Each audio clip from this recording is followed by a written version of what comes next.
ಜೊತೆಯಲಿ ಜೊತೆಯಲಿ. ಅಬ್ಬಾಯ್ ಬಿಟ್ಟಾಕು ಇದನ್ನೆಲ್ಲ. ಕಣ್ಮುಂದೆ ಇರೋ ನಮ್ಮಿಬ್ರು ಜೀವನದ ಬಗ್ಗೆನೇ ನಾವು ಇಷ್ಟೊಂದು ತಲೆ ಕೆಡ್ಸ್ಕೊಳ್ಳಲ್ಲ. ಅಂಥದ್ರಲ್ಲಿ ಯಾರ್ದೋ ಬಗ್ಗೆ ಯೋಚನೆ ಮಾಡಿ ನಮ್ಮಿಬ್ರು ಖುಷಿ ಕ್ಷಣಗಳನ್ನೆಲ್ಲ ಹಾಳು ಮಾಡ್ಕೊಳ್ಬೇಕಾ ಹೇಳು? ಬಾ ಮಲ್ಕೋ ಸುಮ್ಮನೆ. ಬಾ ಅಬ್ಬಾಯ್ ಬಾ.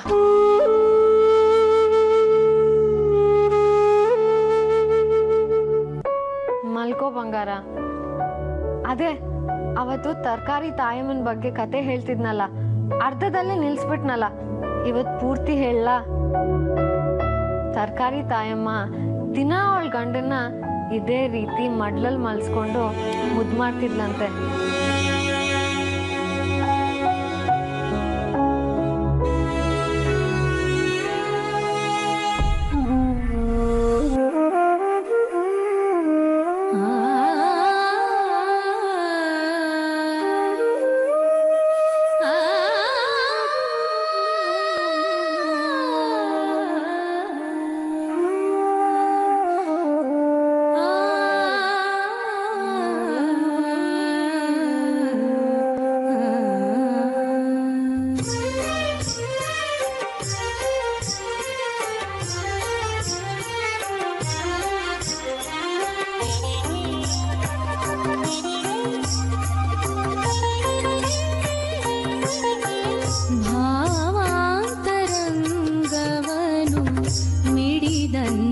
ಚೇತನವೇ ಚಿಗುರೊಡೆದ ಕನಸುಗಳ ಚಿವುಟದಿರೋ ಎಂದು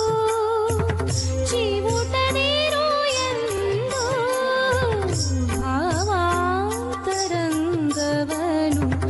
ಮಿಡಿದಂಥ ಚೇತನವೇ ಚಿಗುರೊಡೆದ ಕನಸುಗಳ ಚಿವುಟದಿರೋ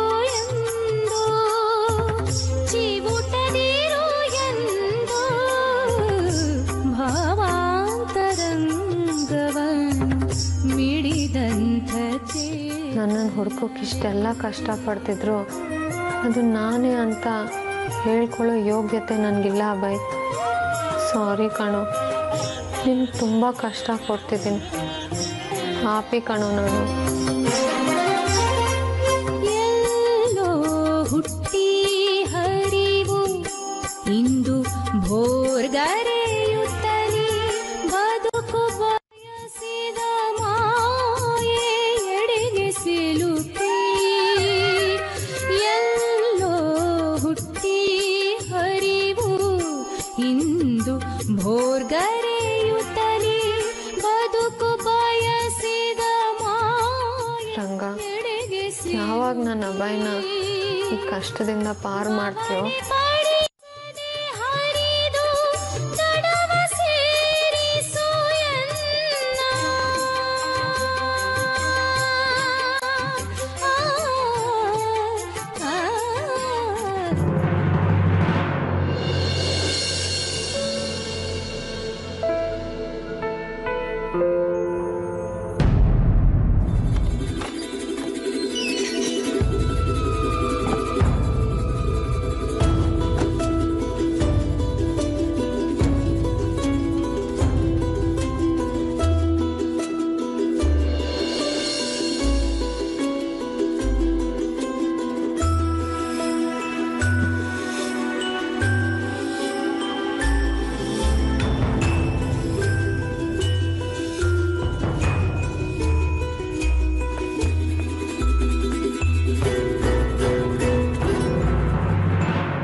ಚಿನ್ನ ಬಿಟ್ಟರೆ ಸಿಗಲಿದೆ ಬಡ್ಡಿ.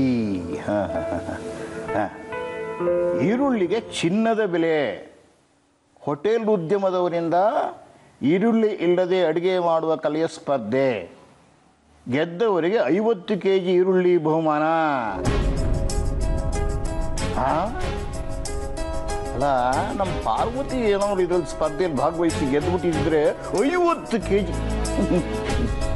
ಅಯ್ಯ, ದಡ್ಡ ಮುಣೆದು.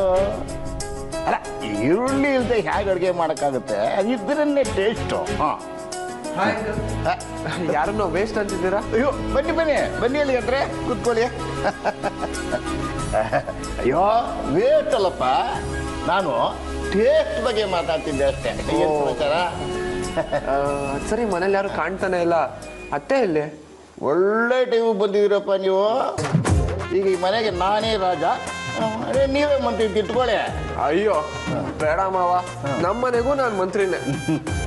ಏನು ಇದ್ದಕ್ಕಿದ್ದ ಹಾಗೆ ಬಂದ್ಬಿಟ್ಟಿದ್ದೀರಲ್ಲ, ಏನ್ ಸಮಾಚಾರ? ಹಾಗೇನಿಲ್ಲ, ಕಾರ್ಯವಾಸಿ. ಅಂದ್ರೆ ಕಾರ್ಯವಾಗಿ ಕತ್ತೆ ಕಾಲು ಹಿಡಿಯುತ್ತೀಯ? ನಾನು ಕತ್ತೆನಾ? ಅಯ್ಯೋ ಹಾಗೇನಿಲ್ಲ ಮಾವ, ಇಲ್ಲೇ ಫ್ರೆಂಡ್ ಮನೇಲಿ ಒಂದು ಚಿಕ್ಕ ಕಾರ್ಯ ಇತ್ತು, ಅದನ್ನ ಮುಗಿಸ್ಕೊಂಡು ಹೋಗೋಣ ಅಂತ ಬಂದಿದೆ. ಹಂಗೆ ದಾರಿಲಿ ಬರ್ತಾ ನಿಮ್ಮನ್ನ ನೋಡ್ಬೇಕು, ಮಾತಾಡ್ಸ್ಬೇಕು ಅನ್ನಿಸ್ತು, ಅದಕ್ಕೆ ಓಡೋಡ್ ಬಂದ್ಬಿಟ್ಟೆ. ಸದ್ಯ ನಿಮಗಾದ್ರು ನಾನು ಮಾತಾಡಿಸ್ಬೇಕು ಅನ್ನಿಸ್ತಲ್ಲ, ಥ್ಯಾಂಕ್ಸ್. ಎಲ್ಲಿಗೆ ಬಂತು ಆ ರಂಜಿತ್ ಹುಡುಗಿ ಹುಡುಕೋ ವಿಷಯ? ಎಲ್ಲ ನಿಮ್ಮ ಆಶೀರ್ವಾದ ಮಾವ, ಚೆನ್ನಾಗೇ ನಡೀತಿದೆ. ಇಲ್ಲೂ ಅದೇ ಕೆಲ್ಸದ ಮೇಲೆ ಇದ್ದೀನಿ ಮಾವ. ಅದೇನೋ ನೆನೆ ನಿಮ್ಮ ಊರ್ ಬಗ್ಗೆ ಹೇಳ್ತಾ ಇದ್ರೆ, ಆದ್ರೆ ಅರ್ಧಕ್ಕೆ ನಿಲ್ಸಿ ಹಾಗೆ ಹೋಗ್ಬಿಟ್ರಿ. ಅರ್ಧ ಕತೆ ಕೇಳಿದ್ಮೇಲಂತೂ ನಿನ್ನೆಯಿಂದ ನಿಮ್ ಬಗ್ಗೆ ತಿಳ್ಕೋಬೇಕು ಅಂತ ಸಿಕ್ಕಾಪಟ್ಟೆ ಕ್ಯೂರಿಯಾಸಿಟಿ. Good, very good. ಈಗಲಾದ್ರೂ ನನ್ನ ಬಗ್ಗೆ ತಿಳ್ಕೊಳ್ಳೋ ಇಂಟ್ರೆಸ್ಟ್ ಬಂದಿದೆಯಲ್ಲ, ನೀನು ಮೇಲೆ ಕೊಟ್ಟೋಗ್ತೀಯ. ಅಂದ್ರೆ ಹೊಗೆ ಹಾಕಿಸ್ಕೊಳ್ಳೋ ಪ್ರೋಗ್ರಾಮಾ? ಚಚ, ಏನಪ್ಪ ನೀನು ಎತ್ತರಕ್ಕೆ ಬೆಳಿತೀಯ ಅಂತ. ಓ ಹಾಗ, ಥ್ಯಾಂಕ್ ಯು ವೆರಿ ಮಚ್ ಮಾವ. ಮಾವ, ಚಿಕ್ಕಮಂಗ್ಳೂರಲ್ಲಿ ನಿಮ್ ಮನೆ ಎಲ್ಲಿತ್ತು? ಗೊತ್ತಿಲ್ವಾ? ಚಿಕ್ಕಮಂಗ್ಳೂರಿಂದ ಸ್ವಲ್ಪ ದೂರದಲ್ಲಿ ಚಿತ್ರಾಪುರ ಅಂತ, ಅಲ್ಲೇ ನಮ್ಮ ಆಸ್ತಿ ಪಾಸ್ತಿ ಎಲ್ಲ ಇದ್ದಿದ್ದು. ಊರಿನ ಗೌಡ್ರು ನನ್ನ ಹತ್ರ ಸಾಲ ಕೇಳೋಕ್ ಬರೋರು, ಗೊತ್ತಿದೇನು? ಅದು ಬಡ್ಡಿಗೆ. ನೀವೆಲ್ಲ ಈಗಿನ ಕಾಲ ಹುಡುಗರು ಮಾತಾಡ್ಕೊತಿರಲ್ಲ, ಹವಾ ಹವಾ ಅಂತ. ಆಗ್ಲೇ ಇತ್ತು ಊರು ತುಂಬ ನಮ್ದೇ ಹವಾ. ಹವಾ. ಚಿತ್ರಾಪುರನ? ಅಲ್ಲಿ ಪವಿತ್ರ ಅಂತ ಒಂದು ಹುಡುಗಿದ್ಲು, ಅವಳ ಬಗ್ಗೆ ನಿಮ್ಗೆ ಏನಾದ್ರು ಗೊತ್ತಾ? ಅಯ್ಯ, ನೆಟ್ಟಿಗೆ ನನ್ನ ಹೆಂಡತಿ ಮಕ್ಕಳೇ ನನಗೆ ಗೊತ್ತಿರಲಿಲ್ಲ. ಪವಿತ್ರನ ಗೊತ್ತಪ್ಪ, ಚೆನ್ನಾಗಿ ಗೊತ್ತು. ನನ್ನ 150 ಎಕರೆ ತೋಟಕ್ಕೆ ಅವರ ಅಪ್ಪನೆಪ್ಪ ತೆಂಗಿನ ಸಸಿ ಹಾಕ್ಸಿದ್ದು. ಅಬ್ಬಾ ಸಖತ್ತಾಗಿಡ್ಲು. ಚಿತ್ರಾಪುರದ ಸುಂದರಿ ಅಂತಾನೆ ಅವಳ ಹೆಸರು, ನಾನು ನೋಡಿದ್ದೆ. ವಾವ್, ನಿಮ್ಗೆ ನಿಜವಾಗ್ಲೂ ಪವಿತ್ರ ಅಂತ ಅದವ್ರ ಹುಡುಗಿ ಗೊತ್ತಾ ಮಾವ? ಅಟ್ಲೀಸ್ಟ್ ಆ ಹುಡುಗಿಗೆ ಸಂಬಂಧಪಟ್ಟವ್ರು ಬೇರೆ ಯಾರಾದ್ರೂ ಗೊತ್ತಾ? ಹೇಳಿ ಮಾವ. ಏನಪ್ಪ ನೀನು ನನ್ನ ಬಗ್ಗೆ ಕೇಳ್ತೀನಿ ಅಂತ ಯಾರ್ಯಾರ ಬಗ್ಗೆನೋ ಕೇಳ್ತಿದೀಯಲ್ಲ. ನಾನು ಬಿಳಿ ಪಂಚೆ ಉಟ್ಕೊಂಡು ರೋಡ್ ಇಳಿದ್ರೆ ಸೂರ್ಯವಂಶ ಪಿಕ್ಚರಲ್ಲಿ ವಿಷ್ಣುವರ್ಧನ್ ಎಂಟ್ರಿಗೆ ಜನ ಹೀಗೆ ಕೈ ಮುಗಿತಾ ಇದ್ರಲ್ಲ, ಹಾಗೆ ನನಗೆ ಜನ ಕೈ ಮುಗಿತಾ ಇದ್ರು. ಓ, ಚಿತ್ರಾಪುರದ ವೈಭೋಗ ಹೇಳೋದಕ್ಕೆ ಒಂದಿನ ಸಾಲದು ಬಿಡಿ. ಅಳಿಂದ್ರೆ ನೀವ್ ಯಾವಾಗ ಬಂದ್ರಿ? ನಿಮ್ ಮಾವನವರು ಏನೋ ಕೊರಿತಾ ಇದ್ದಾಗಿತ್ತು. ನೋಡಿ ನೋಡಿ, ಚಿತ್ರಾಪುರದಲ್ಲಿ ನನಗಿತ್ತಲ್ಲ ರೆಸ್ಪೆಕ್ಟು, ಅದನ್ನ ನೋಡಿ ಹೊಟ್ಟೆ ಉರಿಯವರಿಗೆ.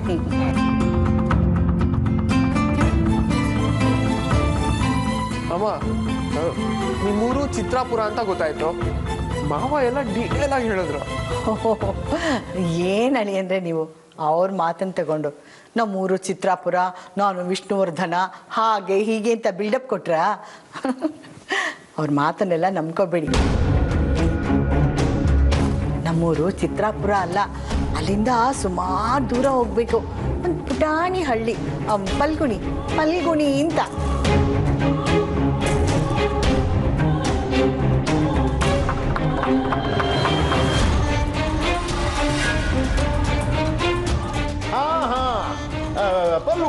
ಫಲ್ಗುಣಿ ಅಲ್ಲ ಅಳಿಯಂದ್ರೆ, ಮುಂದೆ ಬಿಲ್ಡಪ್ ಇದ್ರೆ ಚೆನ್ನಾಗಿರುತ್ತೆ ಅಂತ ಹಾಗೇ ಬಿಟ್ಟೆ ಅಷ್ಟೇ. ಅದ್ರಲ್ಲಿ ಏನ್ ತಪ್ಪಿದೆ ಹೇಳಿ? ಅಯ್ಯೋ, ನಿಮ್ಮೂರು ಯಾವ್ದಾದ್ರೇನು ಬಿಡಿ ಮಾವ. ಅಂತೂ ನಾನು ಬಂದಿದ್ದ ಕೆಲಸ ಸಕ್ಸಸ್ ಆಯ್ತು. ರಂಜಿತ್ ಹುಡುಗಿ ಇದ್ದಿದ್ದು ಚಿತ್ರಾಪುರದಲ್ಲಿ ಅಂತ ಗೊತ್ತಾಯ್ತಲ್ಲ, ಸಾಕ್ ಬಿಡಿ. ಬರ್ತೀನಿ ಮಾವ. ಅಮ್ಮ, ಹೋಗಿ ಬರ್ತೀನಿ.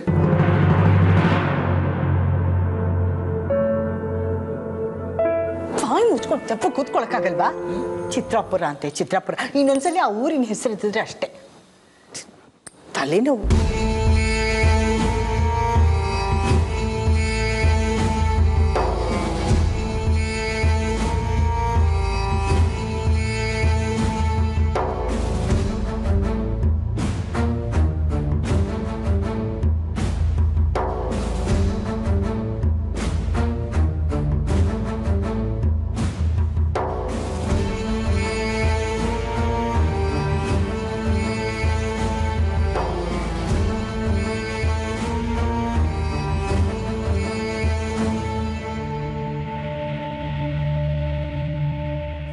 ನಡೀತಾ ಇದೆ ಇಲ್ಲಿ?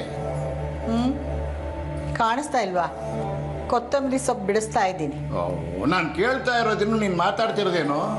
ಅಯ್ಯೋ, ಕಣ್ಮುಂದೆ ನೋಡ್ತಾ ಇದ್ರು ಪದೇ ಪದೇ ಅದನ್ನೇ ಕೇಳ್ತೀಯಲ್ಲಪ್ಪ. ಅಲ್ಲ, ನಾನು ಕೇಳ್ತಿರೋದು ಈ ಮನೆಯಲ್ಲಿ ಏನು ಕನ್ಫ್ಯೂಷನ್ ನಡೀತಾ ಇದೆ ಅಂತ. ಕನ್ಫ್ಯೂಷನ್? ಏನು ಏನ್ ಕನ್ಫ್ಯೂಷನ್ ನಡೀತಾ ಇರೋದು? ಇದ್ದಕ್ಕಿದ್ದಂಗೆ ಮೌನ ವ್ರತ ಆಚರಿಸ್ತೀಯ, ಅಳಿಯಂದ್ರು ಬಂದ್ರೆ ಟೆನ್ಷನ್ ಆಗ್ತೀಯ, ನಮ್ಮ ಊರಿನ ಬಗ್ಗೆ ನಾನು ನಿಜ ಹೇಳಿದರೆ ನಾನು ಬಾಯಿ ಮುಚ್ಚಿಸ್ತೀಯ, ಅದು ಅಲ್ಲದೆ ಅಳಿಯಂದ್ರು ಬಂದಾಗ ಏನು ಗುಟ್ಟಾಗಿ ಮಾತಾಡ್ತೀಯಾ?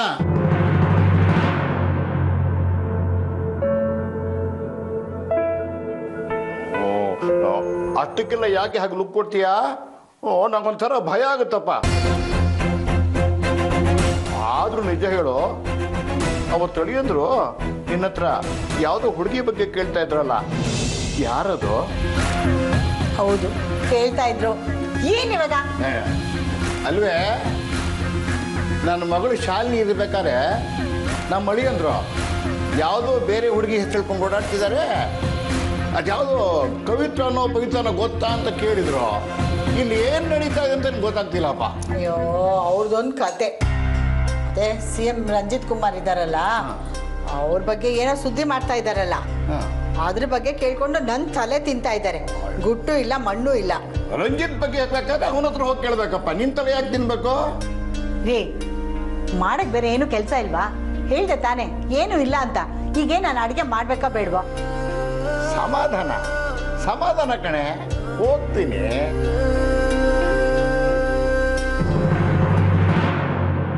ಕರ್ಮ, ಈ ಪುಣ್ಯಾತ್ಮಂಗೂ ಅನುಮಾನ ಬಂದ್ರೆ ನನ್ನ ಕತೆ ಮುಗ್ದಾಗೆ.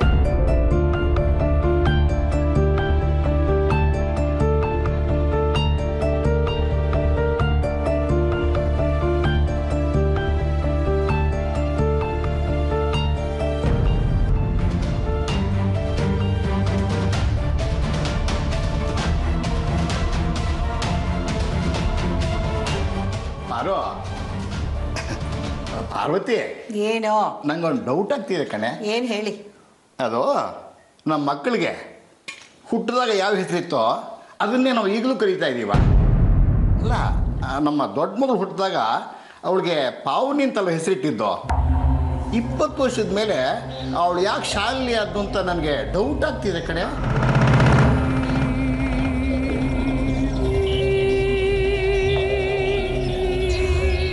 ನೀನೇನಾದರೂ ಮತ್ತೆ ನಾಮಕರಣ ಮಾಡಿದೀಯಾ? ಅಯ್ಯೋ, ಅದನ್ನ ಯಾಕಪ್ಪ ಕೇಳ್ತೀಯಾ? ನೀ ನಮ್ಮನ್ನೆಲ್ಲ ಬಿಟ್ಟು ಹೋದ್ಮೇಲೆ ನಮಗೆ ದೊಡ್ಡ ಕಷ್ಟ ಬಂದಿತ್ತು. ಆಗ ಜ್ಯೋತಿಷಿಗಳ ಹತ್ರ ಹೋಗಿ ಕೇಳಿದಕ್ಕೆ ಈ ಪಾವನಿ ಅನ್ನೋ ಹೆಸರಿನಲ್ಲೇ ನಿಮಗೆ ಕಂಟಕ ಬಂದಿರೋದು ಅಂತ ಹೇಳಿದ್ರು.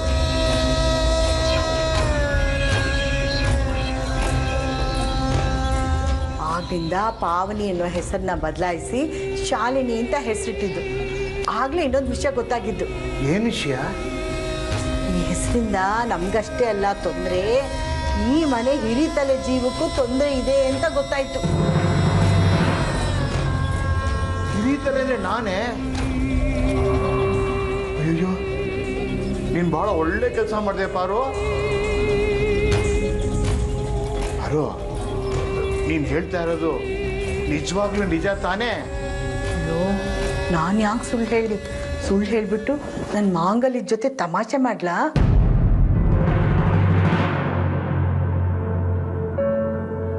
ನೋಡಿ, ಇದೇ ಕೊನೆ. ಇನ್ಯಾವತ್ತೂ ಆ ಹೆಸರನ್ನ ಈ ಮನೇಲಿ ಎತ್ತಬಾರ್ದು, ಗೊತ್ತಾಯ್ತಲ್ಲ? ಕಂಟಕ.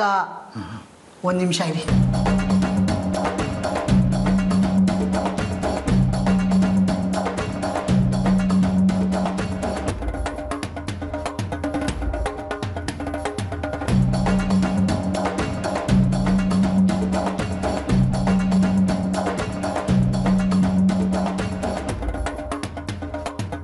ರಂಗ, ನನ್ನಪ್ಪ,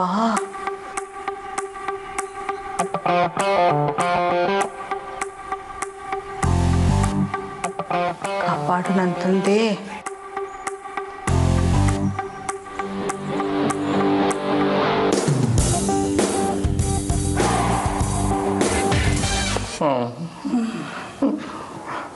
ಇದ್ಯಾಕೆ?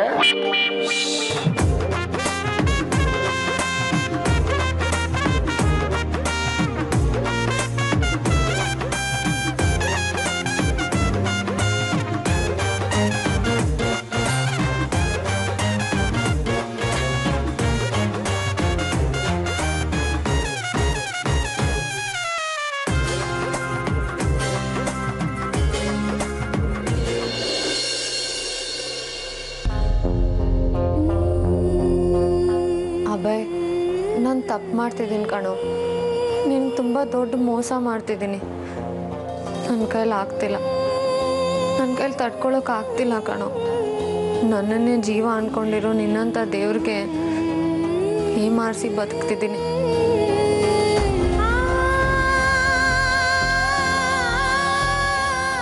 ಇದಕ್ಕೆಲ್ಲ ಒಂದು ಅಂತ್ಯ ಹೇಳೇ ಹೇಳ್ತೀನಿ.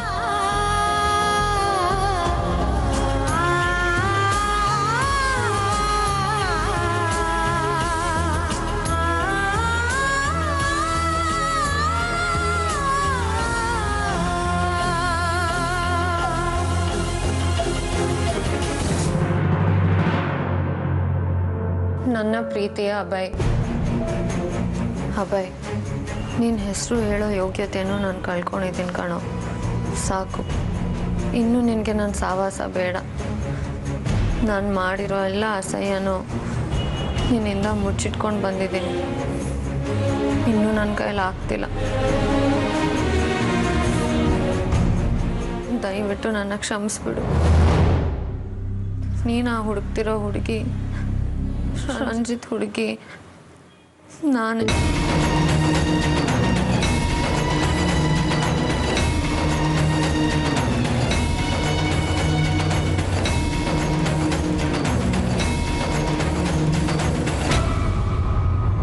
ಹೌದು, ನೀನು ನನ್ನ ಜೀವನದಲ್ಲಿ ಬರೋ ಮುಂಚೆ 8 ವರ್ಷದ ಹಿಂದೆ ರಂಜಿತ್ ನನ್ನ ಲೈಫಲ್ಲಿ ಬಂದು ಹೋಗಿದ್ದ. ಏನೂ ಗೊತ್ತಿಲ್ಲದ ನನಗೆ ಪ್ರೀತಿ ಆಸೆ ತೋರಿಸಿ ನಂಬಿಸ್ದ. ನನ್ನ ಪೆದ್ದು ಥರ ಅವನ ಪ್ರೀತಿ ನಿಜ ಅಂದ್ಕೊಂಡ್ಬಿಟ್ಟೆ. ಕೊನೆಗೆ ನನ್ನನ್ನೇ ಅವನಿಗೆ ಅರ್ಪಿಸ್ಕೊಂಡೆ.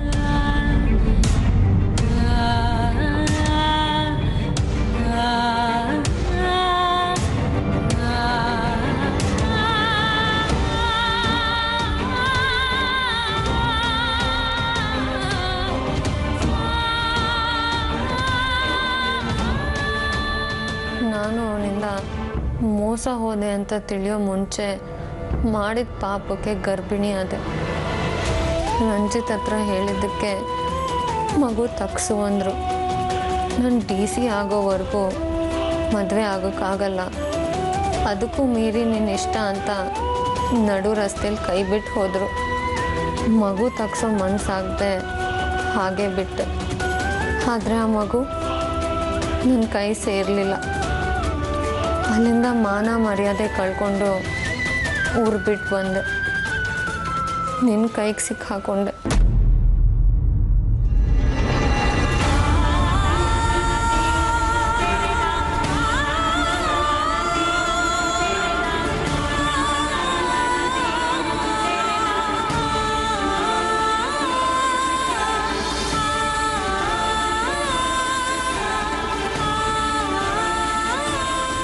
ಇಷ್ಟು ದಿನ ಮುಚ್ಚಿಟ್ಟಿರೋ ವಿಷಯ ಬಯಲಾಗೋ ಟೈಮ್ ಬಂದಿದೆ.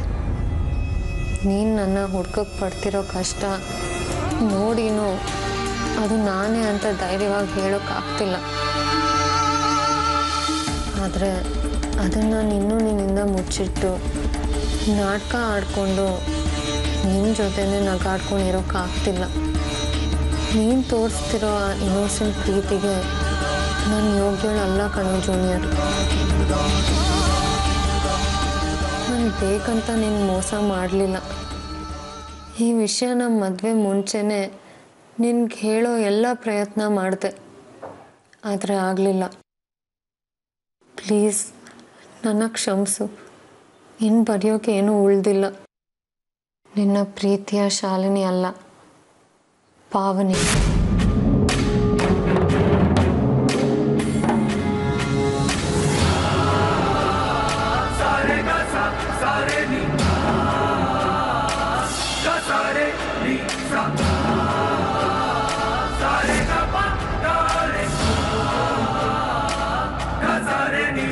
Ni sa